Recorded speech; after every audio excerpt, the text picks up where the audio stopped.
नमस्कार दोस्तों, कैसे हैं आप लोग? होप आप लोग अच्छे होंगे, स्वस्थ होंगे, मस्त होंगे। तो आज हम फिर से एक और नए टॉपिक के साथ आपके सामने उपस्थित हैं। आज का टॉपिक ये है कि हमें फाइनेंशियल प्लानिंग शुरू कब से करनी चाहिए। बहुत सारे लोग ऐसे हैं मेरे नोन में जो कहते हैं फाइनेंशियल प्लानिंग बुढ़ापे के लिए करनी चाहिए। इतना पैसा बचा के रख लें कि बुढ़ापे में सुकून से जी पाएँ, सुकून से खा पी पाएँ, किसी के हमें वो ना रहना भरोसे ना रहना पड़े, ठीक है? तो ये बहुत बड़ा मिथ है कि हमें फाइनेंशियल प्लानिंग बुढ़ापे के लिए करनी चाहिए। मैं आपको सच बात बता दूँ, अगर आप भी अपना फाइनेंशियल प्लानिंग का समय नहीं जानते हैं कि फाइनेंशियल प्लानिंग कब से शुरू करनी चाहिए, तो आप बिल्कुल सही वीडियो पर आए हैं। इस वीडियो में हम आपको बताएँगे कि फाइनेंशियल प्लानिंग कैसे करें, कब से शुरू करनी चाहिए और कब तक हमें करनी चाहिए, ठीक है?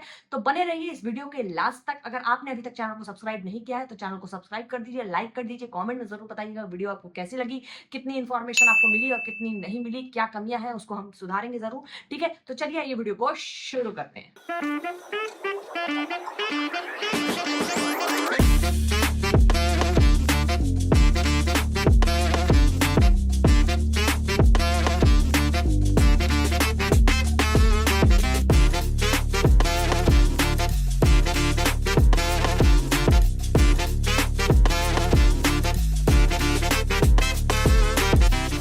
तो गाइस बहुत सारे लोग ऐसे हैं जिनके माइंड में ये मिथ बैठा हुआ है कि फाइनेंशियल प्लानिंग जो है वो शादी के बाद करनी चाहिए या फिर 30-35 साल की उम्र के बाद ही फाइनेंशियल प्लानिंग शुरू करेंगे, उससे पहले नहीं करेंगे। फाइनेंशियल प्लानिंग की जरूरत क्या है? वो तो बुढ़ापे के लिए है, बुढ़ापे में काम आएगी, बुढ़ापा अच्छे से गुजारने के लिए फाइनेंशियल प्लानिंग करनी चाहिए। तो मैं आपको बता दूं, ऐसा बिल्कुल भी नहीं है कि फाइनेंशियल प्लानिंग बुढ़ापे के लिए है, शादी के बाद करेंगे, ऐसा बिल्कुल नहीं करना चाहिए। अगर आप कोई भी जॉब कर रहे हैं शुरू से या आपकी शुरू की एज में या आपकी पढ़ाई के बाद आप कोई भी जॉब शुरू कर रहे हैं, आप किसी को कोचिंग पढ़ा रहे हैं, आप कोई प्राइवेट जॉब कर रहे हैं, आप कोई गवर्नमेंट जॉब कर रहे हैं, आप कोई फ्रीलांसिंग कर रहे हैं, आप कैसी भी किसी भी प्रकार की जॉब कर रहे हैं, तो उस जॉब में से अगर आपको 10,000 की भी सैलरी मिल रही है, तो उस जॉब में से आप मिनिमम मिनिमम 20% जो है उसको सेव करना शुरू कीजिए। कहीं भी किसी भी तरीके से आप कुछ खरीद रहे हैं, गोल्ड खरीद लीजिए, आप सिल्वर खरीद लीजिए, आप कहीं शेयर खरीद लीजिए, किसी भी प्रकार से उस मनी को सेव करना शुरू कीजिए, ठीक है?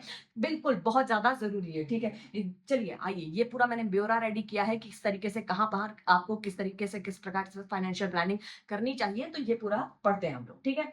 लोगों को क्या लगता है कि फाइनेंशियल प्लानिंग की जरूरत जो होती है 30 की उम्र के बाद या शादी के बाद होती है, ठीक है? लेकिन मैं आपको बता दूं ऐसा बिल्कुल भी नहीं है। जितनी जल्दी आप शुरू कर सकते हैं उतनी जल्दी आप शुरू करें, आपको उतना ही फायदा मिलेगा। देखिए फाइनेंशियल प्लानिंग पैसे काट तो रहे हैं नहीं किसी को, जितना आप पैसा बचाएंगे उतना ही आपके लिए फायदेमंद है, ठीक है? कब शुरू करनी चाहिए फाइनेंशियल प्लानिंग? पहली कमाई से। जैसा कि अभी मैंने बताया, पहली कमाई, आप जो भी कमाई कर रहे हैं, किसी भी प्रकार की फ्रीलांसिंग जॉब कुछ भी कर रहे हैं, वहां से अपनी फाइनेंशियल प्लानिंग शुरू कर दीजिए।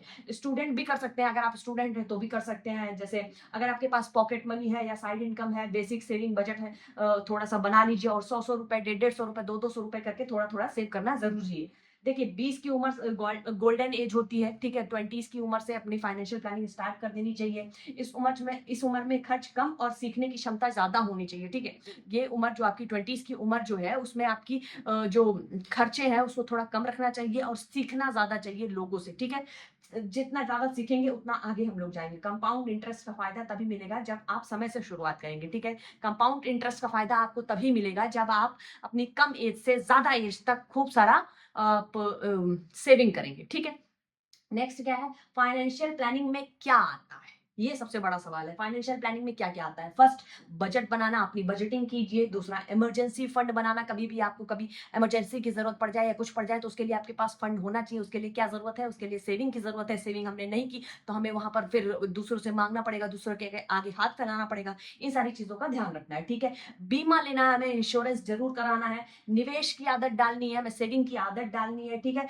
म्यूचुअल फंड्स में, एसआईपी में, पीपीएफ में, इन सभी चीजों में आप निवेश कर सकते हैं, ठीक है? अपने गोल सेट करना, जैसे घर खरीदना, ट्रेवल, रिटायरमेंट इत्यादि, इन सारी चीजों को आप नोट करके एक पूरा उसका बनाइए, टेबल बनाइए कि किस तरीके से क्या क्या चीजें हमें करनी है, कैसे हमें अपने 20s की एज से 50s की एज तक क्या क्या प्लानिंग है आपकी, वो सारी चीजें आपको अभी तक नोट कर लेनी चाहिए थी। अगर आपने अभी तक नोट नहीं किया है तो उसको करिए, ठीक है? कि भगवान करे आप खूब कमाएं, बट एक वो होना चाहिए ना कि आपकी जितनी अर्निंग हो रही है उस हिसाब से आपका एक टेबल रेडी होना चाहिए। कभी भी आपको कोई भी इमरजेंसी आ जाए या कुछ भी आ जाए तो आपको किसी के आगे हाथ पसारने की जरूरत ना पड़े, ठीक है?